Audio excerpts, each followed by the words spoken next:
take shit. I got no love for the fakeness. If you wanna play tough and wanna hate this, I'll always show up. I don't ever slow up, no I don't take shit. I got no love for the fakeness. If you wanna play tough and wanna hate this, I'll always show up and make a statement. I don't ever slow up. Do you guys ever wonder what would have happened if you ended up marrying your first ever boyfriend or girlfriend? Because I know you didn't. How do I know? Well, it is called probability. Certainly, some of you actually did marry your first ever person in your relationship. I will not be surprised because it turns out, while specific official statistics are scarce, various sources suggest that roughly 1 in 4 to 1 in 5 people marry their first love or first relationship, with some studies showing numbers as high as 25%. So 25% of you actually married your first ever person. But I want to address the 75% of you who never did. Do me a favor right now. Just comment down below with either 25% if you married your first love or 75% if you never did. I want to do some statistical analysis. What did the sculptor say to his girlfriend? I love you with all my heart. And what does an owl say to its crush on Valentine's Day? All be yours. Anyways guys, those are some stupid romantic riddles that I came across from the internet. Hi cousins, hi Reverites, here Gitalio. Now since we are headed to Mombasa, I'm getting quite nostalgic as I used to live there. I used to date this beautiful lady called Amina. She's a Swahili woman, and boy oh boy did she mess me up big time. Have you been drinking water? Drink some more. I'll never marry a Swahili woman might have been a clickbait, but it is not. Yes, I dated a Swahili woman, and yes, I'll never marry one. Because of 2 reasons. Reason number 1, I'm already married, and reason number 2, she did me really bad. So yeah, don't tell my wife about this video. I met this lady before I even joined campus. I had gone to Mombasa to enroll for civil engineering degree, which I only studied for 3 months before going abroad to study IT. Some of you might not know this, but I went to study in South Africa, University of Pretoria. By that time, I was deeply in love with a Swahili woman.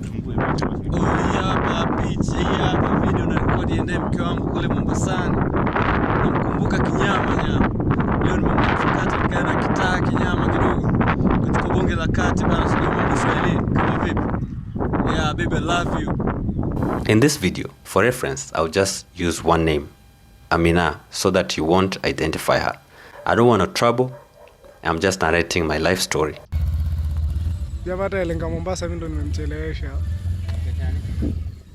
Simwambia nipitie. Ametoka Nairobi.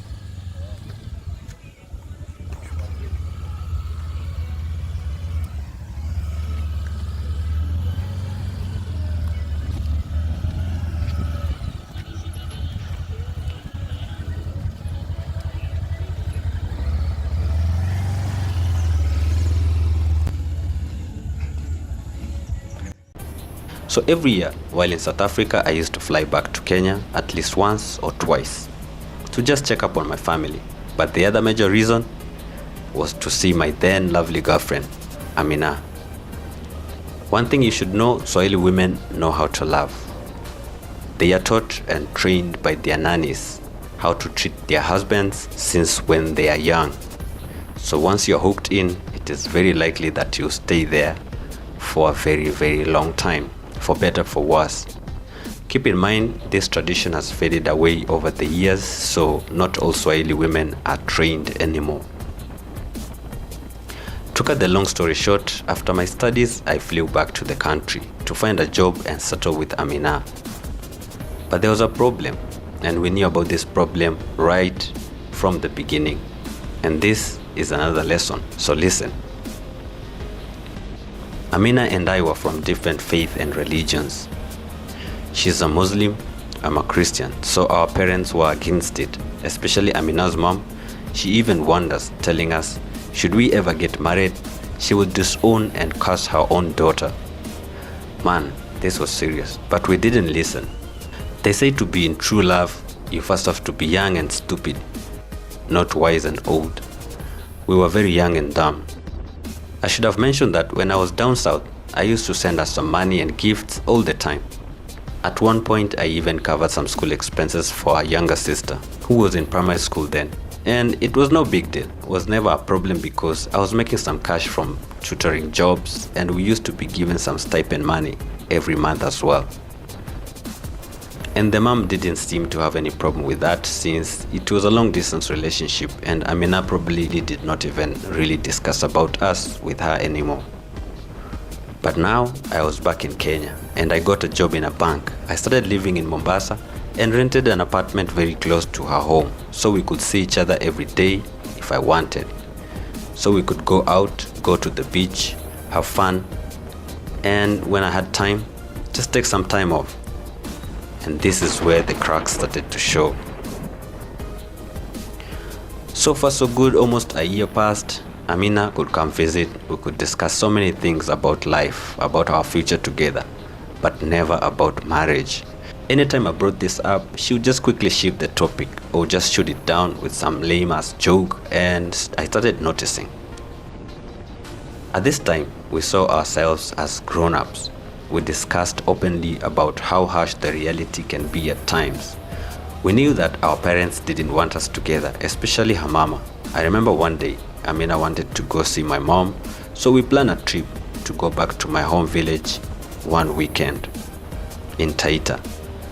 Believe me or not, that day it was on Saturday. We were in the middle of the journey when her mom called, and she told her that she knew Amina was with me and she knew where we were going, and that if she ever set foot in my hometown, then she should never go back home to Mombasa. Man, I remember Amina turning on me. She suddenly changed, became angry and violent. She yelled at the driver, telling him to stop the car. She just walked out, stopped another bus heading back to Mombasa, and got in. I was so embarrassed and confused at the same time. When I got home, I just called to check up on her, and she was just fine, like nothing had happened. Our relationship did not end there. It was still going strong until one day she did the unexpected. The situationship got worse. I started noticing some weird behavior from Amina. When she came to visit, she would cook some nice meal, and when we sat down to eat or watch a movie, I could see tears coming down her cheeks. And when I tried to ask her what was wrong, she would never dare say a word. So all I could do was just to console her and calm her down. Days passed, days became months. The weird behavior continued until one day. I'll never forget this day. It was a Tuesday, March 19, 2019. I was in a video shop watching a football match between Arsenal and Manchester United when Amina video called me and she was in a plane. At first, I wasn't shocked because I thought it was some kind of a prank or something. I couldn't even believe my eyes. Then I saw some old white dude seated on the side consoling her, wiping her tears. At that moment, the reality just hit me. Then all she said was, "I know you won't believe me, but this is true. I am doing this to fulfill my mom's wishes, and this is against my will. But I must do it, and you must understand. I'm on my way to Saudi Arabia, and I don't know when I'm coming back. If you ever marry another woman, I'll be with you. Just know that. Bye." And the phone went dark, cold and quiet. Damn. I didn't even finish watching the game. I remember going back home feeling like I had just smashed my head against a rock or something. From then, I was never able to reach her again. It was a whole month before she called, trying to explain how she was now settling in Riyadh, Saudi Arabia. I didn't even have the energy. Anyways, guys, this is just half the story. I don't know whether you guys like this kind of format. Let me know in the comments below. Like and subscribe for more content. I appreciate your support. Thank you very much. See you in the next one. Bye. I don't ever slow up, no I don't take shit. I got no love for the fakeness. If you wanna play tough and wanna hate this, I'll always show up. I don't ever slow up, no I don't take shit. I got no love for the fakeness. If you wanna play tough and wanna hate this, I'll always show up and make a statement. I don't ever slow up.